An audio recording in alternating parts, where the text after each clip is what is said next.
The average new-build home in the UK is now measurably smaller than it was 20 years ago, not by a trivial margin. Floor space data from multiple independent sources consistently shows that the typical new-build property being delivered today is significantly below the space standards that applied to homes built in previous decades, and considerably below the minimum space standards that apply in most comparable European countries. Developers are building smaller, rooms are getting narrower, storage is disappearing, and the buyers paying record prices for these properties frequently have no idea how their new home compares to either the older stock they might have considered or the minimum standards that were supposed to apply. In the next few minutes, I'm going to walk you through exactly why UK home builders are quietly shrinking new homes, the specific commercial and regulatory mechanisms driving it, and what it actually means for buyers who are making one of the largest financial decisions of their lives based partly on floor plans that don't tell the whole story. I've been tracking the UK property market for years, and the size question is one that sits right at the intersection of developer commercial incentives, regulatory failure, and buyer information asymmetry. Let's get into it. The starting point is understanding the economics. A developer building a residential project is working with a fixed land cost and a fixed or near-fixed construction cost per square metre. Every additional square metre of floor space added to a unit increases the construction cost directly and proportionally. But the sale price of a property doesn't increase proportionally with every additional square metre, particularly in the middle and lower price brackets where the majority of first-time buyer and affordable new build product sits. This creates a straightforward commercial incentive to reduce the size of each unit as far as the market will accept, and in some cases as far as regulations will allow, in order to maximize the margin on each sale. A developer who can sell a 55 square metre flat for 95% of the price they'd achieve for a 70 square metre flat in the same location is, from a pure margin perspective, strongly incentivized to build the smaller one. That incentive has been operating consistently across the sector for years, and the cumulative effect is visible in the floor space data. It's also worth naming the land cost dimension of this directly, because it's the part of the economics that most clearly reveals where the real pressure sits. If land cost is fixed and construction cost per square metre is fixed, the only variable the developer controls is how many units they fit onto the site and how large each unit is. More smaller units generate more sales revenue from the same land and the same basic construction budget. The incentive doesn't just push towards smaller individual rooms. It pushes toward more units per site overall, which in turn creates the density and layout constraints that make individual room sizes feel even more compressed once a buyer is actually living in the finished property. The regulatory context makes this worse rather than better. England has no nationally mandated minimum space standard for new residential development. The National Described Space Standards, a set of size benchmarks developed specifically to address the shrinking home problem, exist as guidance and could be adopted by local planning authorities as a condition of planning permission. But their adoption is inconsistent across local authority areas, their enforcement is variable even where they're formally adopted, and the political and commercial pressure on local authorities to approve housing delivery in any form creates a structural reluctance to insist on standards that increase developer costs and risk slowing the rate at which consents are granted. Scotland, Wales, and Northern Ireland have approached this differently, with Scotland in particular applying more consistent minimum space requirements. But in England, the result is a patchwork where a new home in one local authority area might be built to a reasonable standard, while an equivalent development a few miles away in a different planning authority can be built considerably smaller with no regulatory barrier.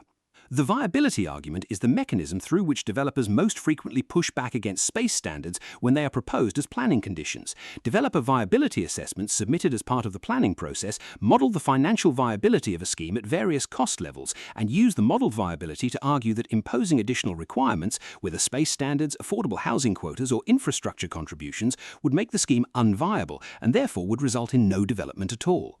Critics of the viability assessment system argue with considerable evidence that the assumptions built into these assessments consistently favour the developer's position, that land values are modelled in ways that absorb much of the pressure that should fall on land cost rather than on standards, and that the result is a planning system that is repeatedly told it must choose between smaller homes and no homes, when the honest answer is that the real choice is between smaller homes and lower land values, with landowners rather than residents bearing the cost.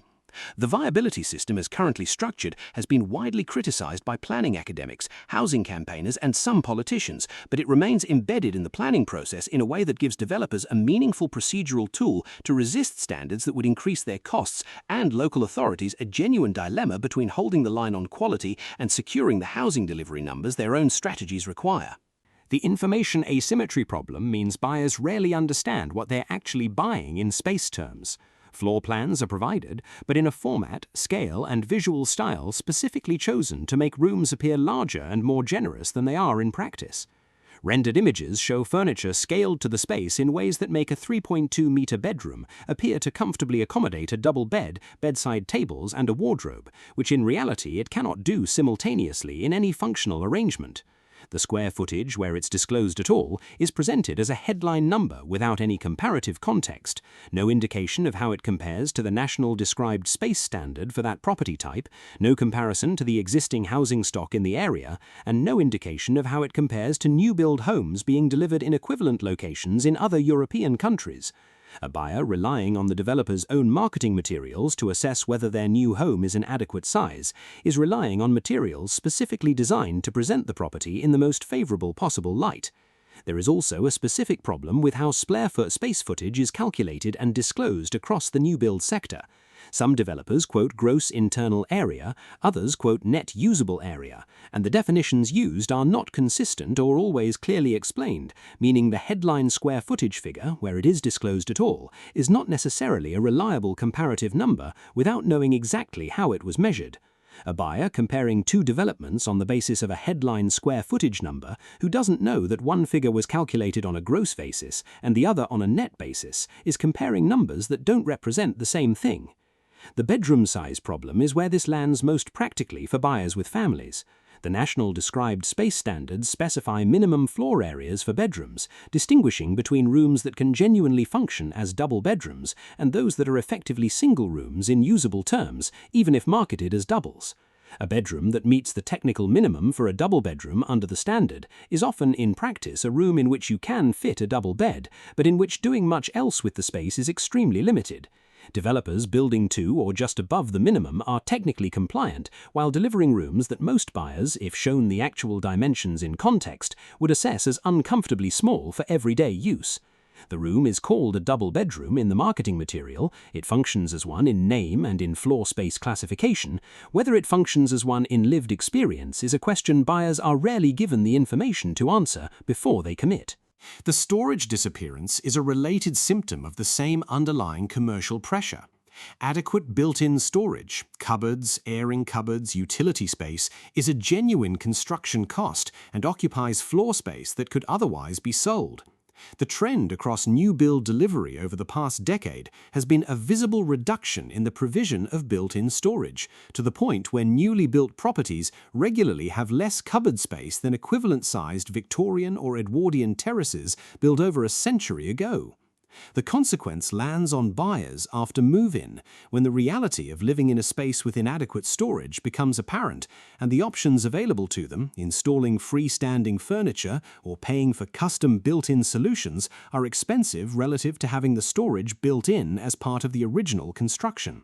It's a cost that doesn't show up in the purchase price comparison, doesn't appear in the mortgage calculation, and isn't visible during a show home visit where the developer has furnished the space specifically to demonstrate that it can look functional and livable.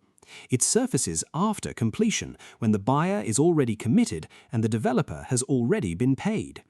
Now, here's what connects all of these separate pressures into a single coherent picture. The shrinking of new homes in the UK isn't a coincidence or a side effect, it's the predictable outcome of a system in which land values are treated as a given rather than as an adjustable variable, in which space standards are advisory rather than mandatory across most of England, in which developer viability arguments consistently win the argument for lower standards in the planning process, and in which buyer information is systematically managed to prevent direct comparison between what's being sold and any independent benchmark of what's adequate. Every element of that system has a logical explanation. The cumulative effect is a generation of buyers paying more per square meter than any previous generation for less space than any previous generation in homes that will be harder to sell in future, specifically because the deficiencies in their size become apparent to buyers in the second-hand market in a way they never were to the original purchaser. Here's what nobody puts together properly. The resale value problem is the long-term consequence of the space problem that almost no developer or estate agent in the new build sales process will discuss with a buyer. A property that is technically compliant with minimum standards but sits at or near the lower end of the size range for its category will, in the resale market, compete against properties that are meaningfully larger for similar money. The buyer who purchased a 55 square meter one-bedroom flat at a premium new build price will, when they come to sell, be selling into a market where buyers comparing their property against other options can see the size difference directly. That size disadvantage doesn't disappear and often becomes more visible rather than less over time as the original marketing premium fades and the raw floor space figure becomes the primary comparative metric. This connects directly to the valuation and negative equity discussion covered in an earlier video on this channel. The properties most vulnerable to valuation softness in the resale market are disproportionately the ones where size constraints were embedded at construction, because those constraints don't improve and can't be remedied. They're simply a permanent feature of the asset that every future buyer will factor into their offer price. Here's how this plays out for buyers who don't check. They view a new build property, respond to the visual appeal of the finish and the modernity of the specification, proceed on the basis that a home marketed as a two-bedroom property is delivering what they'd expect a two-bedroom property to be, and discover after moving in that the second bedroom is functionally too small for anyone other than a young child, that the combined living and kitchen space is cramped when furnished, and that the storage provision is inadequate for comfortable everyday life. These discoveries don't happen dramatically. They accumulate gradually over the first months of occupancy, and by that point the purchase is complete, the mortgage is in place, and the options available to address the problem are limited. Here's how this plays out for buyers who approach it properly. Before committing to any new build purchase, they ask for the full floor area in square meters for every room individually, not just the headline total. They compare those figures directly against the national described space standards for the property type and number of bedrooms, which are publicly available. They physically measure or request confirmation of the minimum dimension of each bedroom, since width matters as much as area when it comes to functional furniture placement. They visit a property of equivalent floor space, whether a show home from a comparable development or an existing property with known dimensions, to assess whether the space actually works for their needs, rather than relying on the marketing material's visual presentation. And where the space standard question is material to their decision, they raise it explicitly in their conveyancing questions, creating a paper trail of what they were and weren't told during the sales process. Here's how this plays out at the wider policy level. The pressure to introduce mandatory minimum space standards across England has grown consistently as the evidence of declining floor space has accumulated, and there have been multiple policy consultations and reform proposals over the years without the legislation required to make standards mandatory rather than advisory materializing at a national level. Expect this debate to continue, expect reform proposals to face the same developer viability objections that have historically delayed progress, and expect the practical gap between the space standards applied in Scotland and those effectively applied in much of England to remain a live point of policy comparison as long as the data continues to show divergence. The homes being built right now will be lived in for decades. The floor space decisions being made by developers today are locking buyers, their children, and future owners of these properties into spaces that were designed around margin optimization rather than around how people actually live. Knowing that before you buy, and knowing how to check whether the specific property you're considering meets any meaningful standard of adequacy, is the difference between buying a home and buying a product that happens to be called one. The space a home provides isn't a secondary consideration that can be addressed later. It's the single thing about the property that is fixed from the day of completion, and that no amount of renovation budget, interior design skill, or clever furniture arrangement can fundamentally change. Get it right before you sign. There is no correcting it afterward.